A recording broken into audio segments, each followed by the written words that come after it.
Hello, and welcome to this image processing demonstration featuring images captured with VESPERA by members of the Veones community. First, a big thank you to everyone who submitted their images. For this first session, we selected the capture from Frédéric C, the Elephant Trunk Nebula. What you're seeing here is the direct result as produced by the Singularity app. This is a particularly interesting target because it contains a lot of intricate structure, but it's also quite a challenging one. It's large, low contrast, and not the easiest object to reveal. Frédéric made the right choice by using multi-night capture to accumulate a strong signal, nearly 21 hours spread over 8 nights. And mosaic mode was clearly essential to frame the entire nebula. What makes this example even more valuable is that the observation took place in a suburban environment, sometimes with the moon present, so definitely far from ideal conditions. We're going to see what we can achieve starting from the raw pre-stacked TIFF generated directly by VESPERA. For this session, we've chosen free or very affordable software. SIRIL, free and widely used in astrophotography. GraXpert, for background gradient removal and noise reduction. Affinity, a general-purpose image editing app that is also free. And finally, StarX Terminator, a plugin compatible with Affinity. You'll find links to all of these tools in the comments. There are many different techniques for astrophotography processing, each giving different results. Here, the goal is to follow a simple yet complete workflow, one that you can easily reproduce on your own images, even if you don't have much experience yet. I'm starting in the software SIRIL, and I'm opening the source file, the TIFF file, not the JPEG. And what I notice immediately is that the image is completely black, almost. But that's perfectly normal, because most of the signal is in the dark areas. And besides, it's an image with a dynamic range of 16 bits, so I can't see it on a screen. I use this menu at the bottom to apply a stretch to the display, which allows me to see the image and see what I'm going to do. So be careful, the stretching is not applied directly to the image, but only to the display. I can now see that the background of the sky is not uniform. It is clearer on one side of the image compared to the other. So this is something that typically happens when doing astrophotography. This is a sky background gradient that is typically linked to lunar pollution. And that's the first thing I'm going to try to fix. Removing the sky gradient is particularly tricky on this object because the nebula fades out a little bit everywhere. It's a diffuse patch in the center of the image, so it's difficult to get a good result on the first try. I go to the menu, Image Processing, and I choose Background Extraction. SIRIL suggests several methods for removing the Gramian from the background sky, and since it is difficult with this object, I will choose the most basic method, namely the polynomial method, and I choose an order 1. I enable dither. I click, generate, and calculate the background. And with the top button, I can switch between the original image and the corrected image to see the effectiveness of my correction. I then apply my setter. The next step will be to perform color calibration of the image. To do this, SIRIL will compare the color of the stars present in the image with that of equivalent stars in a star catalog. Obviously, to do that, he needs to know which area of the sky is in the image. So we're going to have to do some astrometry. I go to the Tools menu and choose Astrometry. I am searching for the object that is in the image. So here, I see 1396. I select it. I am checking that the focal length and pixel size information of the sensor matches that of VESPERA, which was used to make the capture. And I click OK. Since the astrometry was a success, I can now move on to color calibration. I'll go to the Image Processing menu and choose Color Calibration. Now, SIRIL offers several methods for color calibration. The spectrophotometry method is often the one that gives good results, but in this case, it doesn't work with this particular image. So I'm going to choose only the photometry calibration. I'll need to specify a sky background reference. That's going to be a little tricky here because the nebula spreads out quite a bit. I'm going to look for it, maybe in this region here.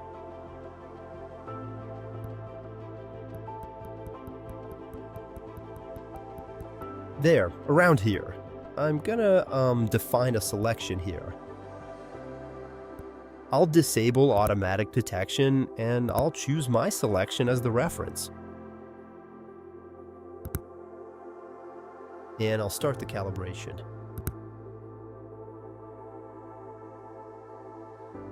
Now, you have to remember that if I can see the result, it's because there's a stretch applied to the display, but it's not actually applied to the image, and so I'll have to actually apply a stretch to the image. I could do it in SIRIL. In the image processing menu, we have stretching tools here.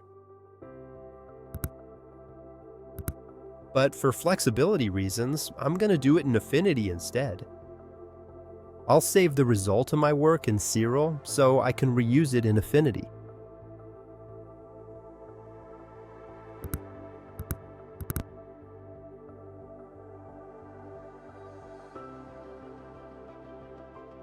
And I'm going to save it in the FITS format, making sure I'm saving in 16 bits. I get an alert telling me that the image is still in linear mode, that no stretch has been applied, which is completely normal. Now I'll switch to Affinity and open the image I just saved with SIRIL.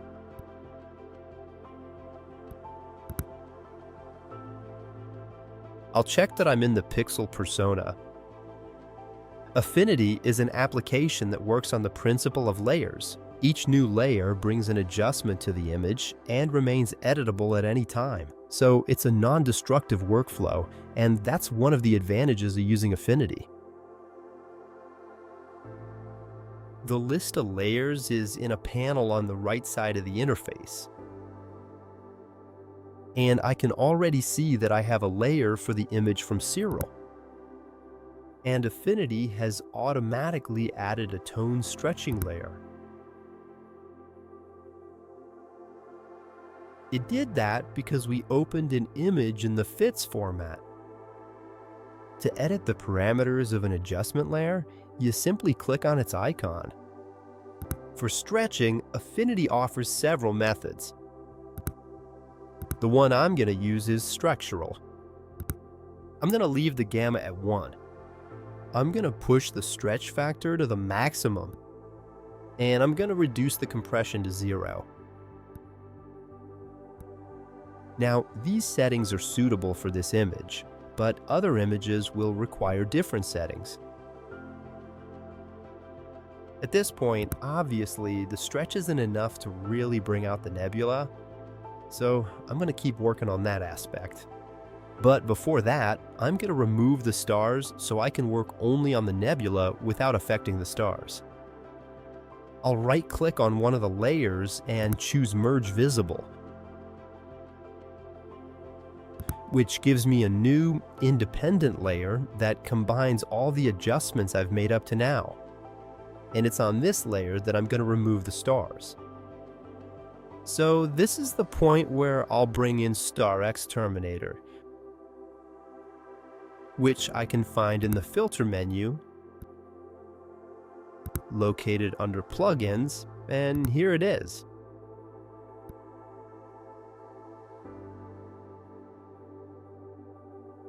And now I have a layer containing only the nebula. I rename it Starless. Of course, I'll need the stars back later.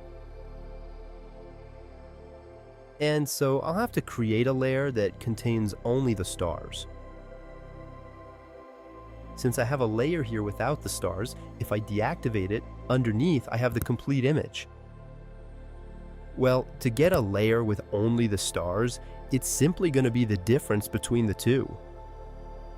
So I'll select the starless layer and I'll change its blend mode to difference. And now I see only the stars appear. I'll right-click on the layer, choose Merge Visible,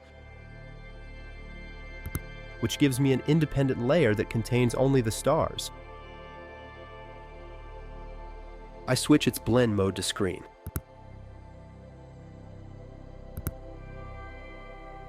Then I return the starless layer's blend mode to normal.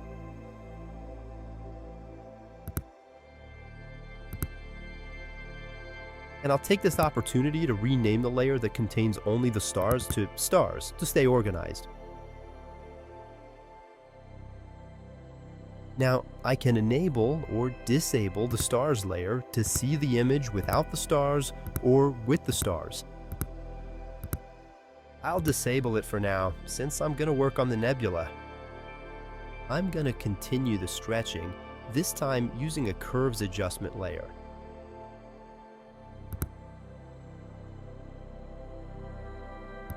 On the histogram that appears, I can clearly see that most of the signal is concentrated in the dark tones. Here's black and here's white. And so my goal is to stretch it further towards the light tones to make the nebula stand out from the sky background. So on this curve, I've placed a point just after the signal's peak, and I'm going to stretch it upward. Now, the drawback of doing this is that I'm also raising the sky background.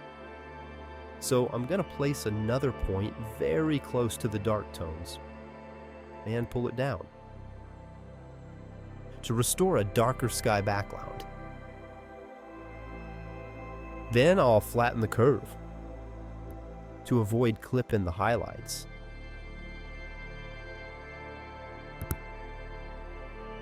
I'll also make sure to keep the layer containing the stars at the very top of the stack. Now, I noticed two things in the image. First, the removal of the sky background gradient wasn't completely satisfactory, as I can see, especially in this corner here, that it's brighter than elsewhere. And second, zooming into the image reveals a significant amount of noise. But that's normal. I'm going to address these two problems. And to do that, I'll use the GraXpert application. So I'll export the work I've done in Affinity so I can use it in GraXpert. I'll save the result as a 16-bit TIFF file. And I'll simply name this project Affinity Export.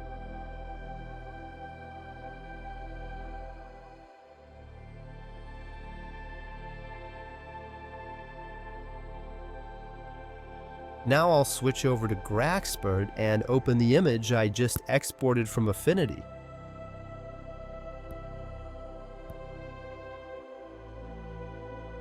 I'll check the menu at the bottom of the screen to make sure there's no stretching applied to this image, since the stretching was already done in Affinity. I'll activate the background extraction tools. For the method, I'll choose Artificial Intelligence, smoothing at 0.5, and I'll calculate the background. Here's the result. With the menu at the top of the screen, I can compare the original image with the image after the sky background correction. And now I'll move on to noise reduction. I'll activate the noise reduction tools and apply them.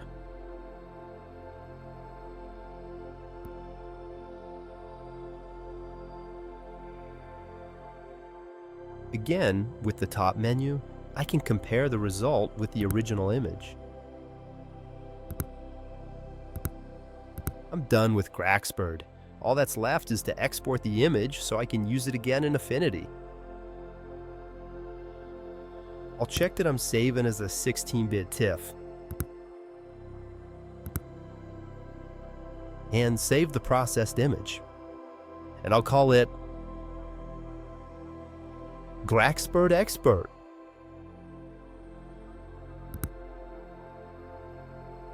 I'll go back into Affinity and retrieve the image I just saved in GraXpert, and I'll drag it onto the workspace to add it as a new layer.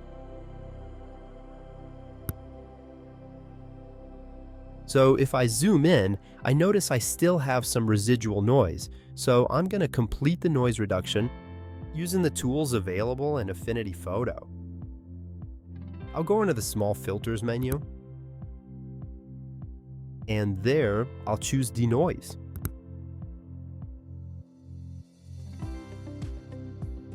I'll set the luminance detail slider to its maximum and gradually increase the luminance slider, watching how it reduces the noise, while making sure not to lose any detail.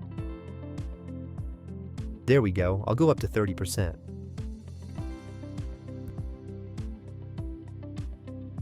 By activating and deactivating the layer, I can see the result. Compared to the initial image,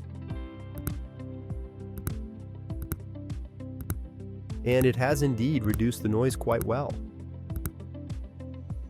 So now I can continue to make the nebula stand out from the sky background, again using a curves adjustment layer.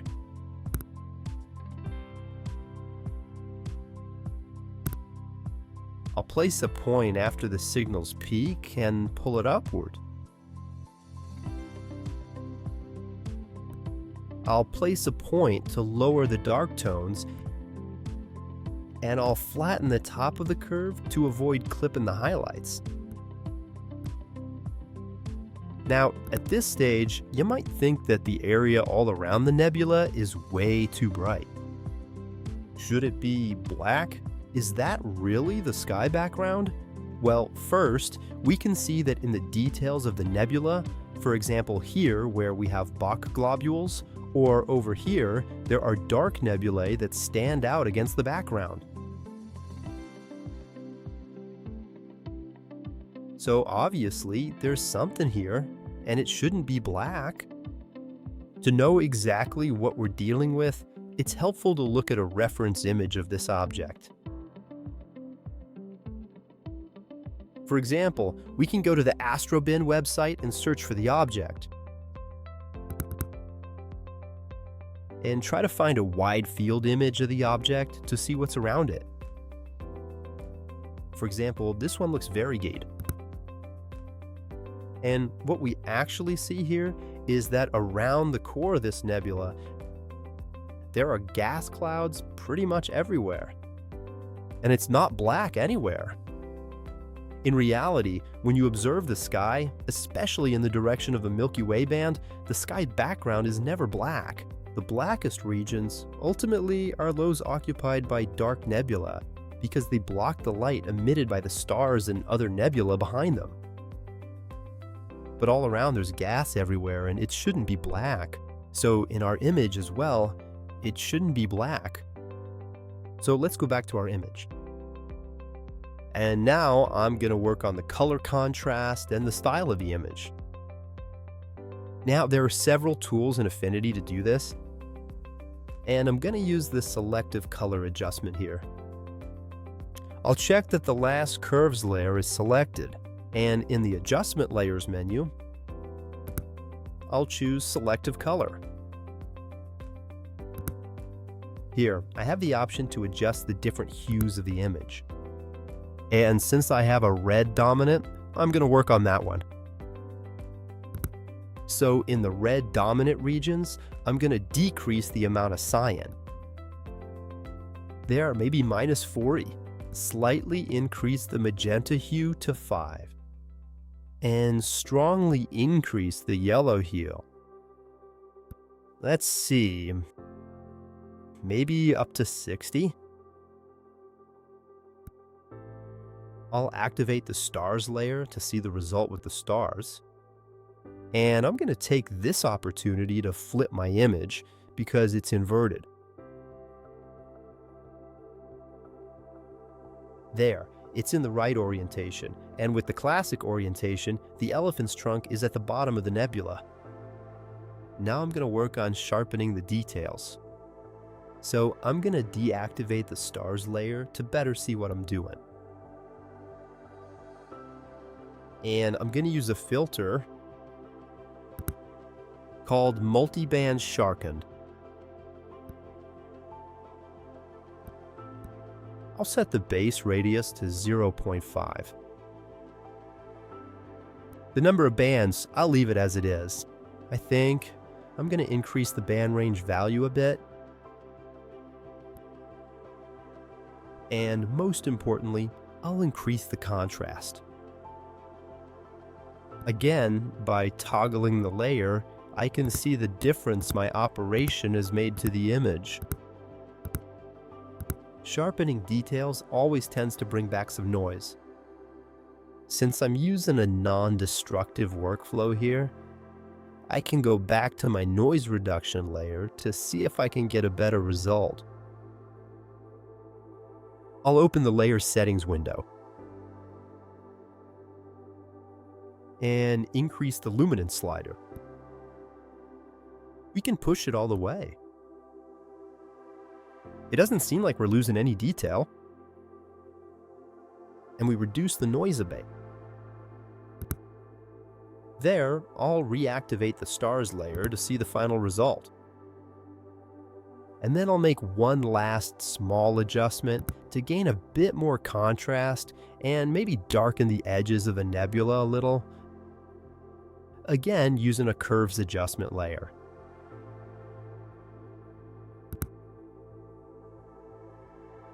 I'll slightly increase the midtones and lower the shadows a bit. There. Alright, we'll stop here for the processing of this image. We have a balanced result with a fairly natural look. Of course, we should remember to save our work.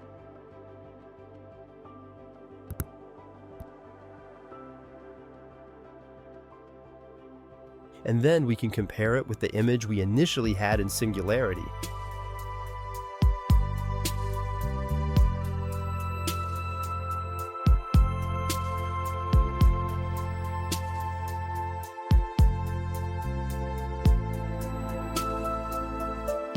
That's it. We've reached the end of this demonstration. I hope it helps you take your image processing skills a step further. If you enjoyed this content and would like us to do more sessions like this using your images, let us know in the comments.